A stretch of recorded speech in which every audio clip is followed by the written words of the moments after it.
Assalamualaikum warahmatullahi wabarakatuh. Perkenalkan, nama saya Sita Oktaviani dari 2 Farmasi 3 dengan NPM 191FF03126, Prodi S1 Farmasi Universitas Bakti Kencana Bandung. Di sini saya akan menjelaskan sedikit mengenai prinsip dasar desain obat tentang struktur dan sifat molekul obat. Nah, adapun pokok pembahasan yang akan saya sampaikan, yang pertama mengenai pendahuluan dari materi ini, yang kedua mengenai Lipinski's Rules of Five, yang ketiga mengenai biopor molekul obat, dan yang keempat mengenai sifat-sifat dari molekul obat.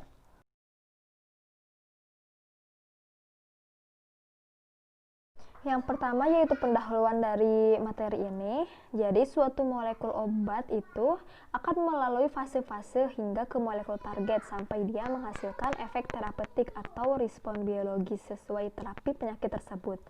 Jadi fase yang pertama ada fase farmaseutika atau biofarmasi.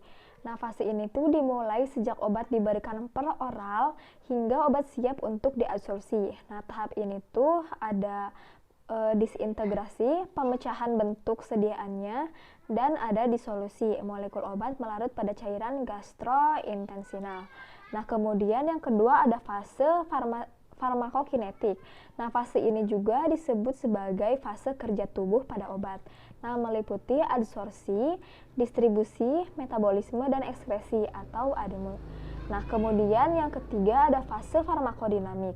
Nah, pada fase ini tuh molekul obat yang mencapai lingkungan mikro dari target kerjanya akan berinteraksi dengan molekul target. Nah, molekul target dengan molekul obat ini berikatan dengan ikatan intermolekuler. Dan yang keempat ada fase terapeutik. Nah, fase ini tuh ikatan antar obat dan target dapat menghasilkan efek terapi yang diinginkan. Selanjutnya ada ikatan intermolekuler. Nah, ikatan ini tuh terjadi antara dua molekul yang berbeda. Nah, contohnya ada molekul obat dengan molekul target. Nah, ikatan intermolekuler ini tuh bisa berupa ikatan ionik, ikatan hidrogen, ikatan van der Waals, ikatan dipol-dipol atau ion dipol. Pertama ada ikatan ionik. Ikatan ionik merupakan ikatan antara ion positif dengan ion negatif. Ikatan ini tuh merupakan ikatan yang paling kuat di antara ikatan intermolekuler lainnya, yaitu 20-40 kJ per mol. Ikatan ini tuh sangat dipengaruhi oleh jarak antara ion yang berikatan. Nah, lalu yang kedua ada ikatan hidrogen. Ikatan ini terbentuk antara hidrogen bond akseptor yang berperan sebagai atom yang kaya elektron dengan hidrogen bond donor yang miskin akan elektron. Nah, adapun gugus fungsi yang berpotensi berperan sebagai HBD maupun sebagai HBA yang disebut memiliki karakteristik hidrogen bond flip-flop. Nah, ikatan hidrogen ini pada dasarnya adalah ikatan ionik yang lemah. Ketiga ada interaksi van der Waals. Interaksi ini tuh merupakan interaksi yang paling lemah, yaitu 2-4 kJ per mol. Nah, interaksi ini melibatkan daerah hidrofobik di antara dua molekul. Nah, interaksi ini juga bisa disebut sebagai gaya London. Nah, meskipun kekuatannya lemah, tetapi interaksi ini tuh sangat penting dalam interaksi obat dan target.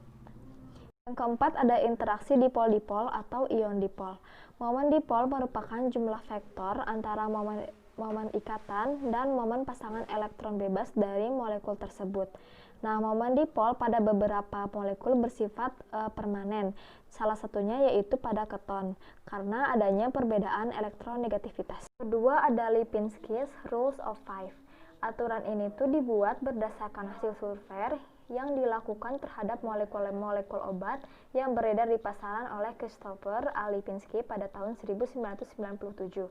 Nah, aturan ini tuh digunakan untuk mengevaluasi molekul-molekul yang berpotensi sebagai drug likeness atau drug-like molekul. Nah, Rules of Five ini berlaku untuk obat yang diberikan secara oral. Drug likeness adalah konsep kualitatif yang digunakan dalam desain obat tentang bagaimana suatu molekul yang menyerupai obat bertanggung jawab terhadap faktor-faktor bioavailabilitas. Menurut Lipinski, drug-like molecule itu harus memiliki kriteria yang pertama, bobot molekul harus kurang dari 500, log P harus kurang dari 5, hidrogen bond donor harus kurang dari 5, dan hidrogen bond akseptor harus kurang dari 10. Bahasan yang ketiga ada biopor molekul obat, yang terdiri dari yang pertama yaitu farmakopor. Farmakopor ini merupakan susunan 3 dimensi atom-atom dalam molekul obat yang memungkinkan terjadinya interaksi spesifik dengan target kerja yang diinginkan. Nah, suatu molekul obat dapat berinteraksi dengan lebih dari satu target karena dapat memiliki pola farmakopor lebih dari satu. Kemudian yang kedua ada metabopor. Nah, metabopor ini merupakan susunan 3 dimensi atom-atom dalam molekul obat yang bertanggung jawab pada terjadinya metabolisme molekul obat tersebut. Lalu yang ketiga ada toksikopor. Nah, toksikopor ini merupakan susunan 3 dimensi atom dalam molekul obat yang bertanggung jawab pada interaksi yang tidak diinginkan, menyebabkan adanya efek toksik. Nah, obat yang memiliki toksisitas ganda kemungkinan memiliki pola toksikopor yang lebih dari satu. Keempat, mengenai sifat fisik molekul obat. Nah, yang pertama ada sifat fisikokimia. Sangat menentukan fase farmaseutika dan farmakokinetik. Nah, sifat ini merefleksikan karakteristik kelarutan baik dalam fase air maupun fase lemak dan menentukan kemanapun obat untuk melintas berbagai rintangan hingga sampai pada target kerjanya. Yang kedua ada sifat bentuk. Nah, sifat bentuk ini meliputi bentuk geometrik, lalu ada konformasional, ada topologikal, dan sterik. Lalu yang ketiga ada sifat stereokimia. Nah, berbagai molekul obat ini menunjukkan spesifitasnya yang tinggi terhadap sifat stereokimia tertentu yang dibagi menjadi optik dan geometrik. Lalu yang keempat ada sifat elektronik. Nah, struktur elektronik molekul obat sangat menentukan terjadinya berbagai bentuk interaksi intermolekuler dengan targetnya. Contohnya ionik, hidrogen, van der Waals, dan dipol-dipol. Nah, pada sifat elektronik ini dibagi lagi menjadi 3, yaitu korelasi Hammett, lalu ada ionisasi molekul obat, dan yang ketiga ada distribusi elektron molekul obat.